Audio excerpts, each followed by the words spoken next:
Ma professeure a coupé le tube de ma pompe à insuline en plein milieu de la classe en pensant que j'écoutais de la musique avec des écouteurs secrets que je cachais et honnêtement, je n'ai jamais eu aussi peur que quand ma mère s'est précipitée à l'école avec mes médicaments vitaux et a remis ma prof folle à sa place.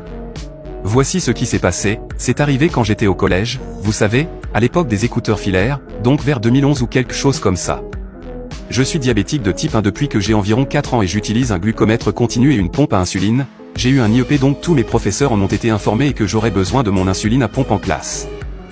Qu'il pourrait faire du bruit et que je devrais peut-être le sortir de ma poche et l'utiliser si j'avais besoin d'insuline, ou je pourrais avoir besoin de boire un sachet de jus, et je pouvais le faire à ma discrétion. Nous avions un enseignant qui était complètement dur sans raison. Elle était connue pour faire pleurer les enfants lors des présentations, elle a même dit à une fille qui voulait être médecin pour trouver un remède contre le cancer, parce que sa petite sœur avait un cancer infantile, qu'elle aurait besoin d'être intelligente pour le faire tout en riant à elle-même. Laisse un gosse rêver mec, on avait genre 12 ans. Comme vous pouvez l'imaginer. Elle était également en guerre contre la technologie, et en passant, ces jours-ci, j'utilise mon téléphone pour vérifier ma glycémie et me donner un aperçu de mon insuline. Je ne peux pas imaginer être un enfant aujourd'hui et avoir affaire à un enseignant comme ça quand les choses sont floues et que votre téléphone est en fait un appareil médical qui sauve des vies.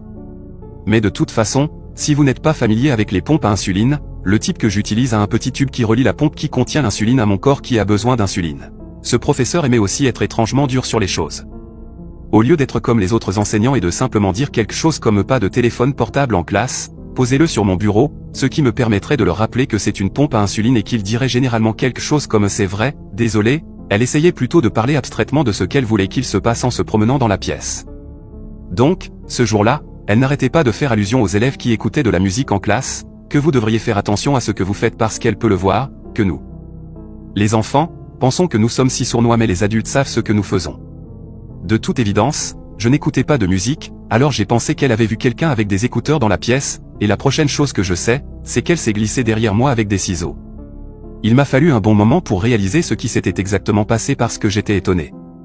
J'étais habitué à ce que les professeurs pensent que j'avais un téléphone portable, ou à s'énerver à cause du bip de ma pompe pendant un examen, mais personne ne l'avait jamais touché avant et encore moins coupé mon tube vital.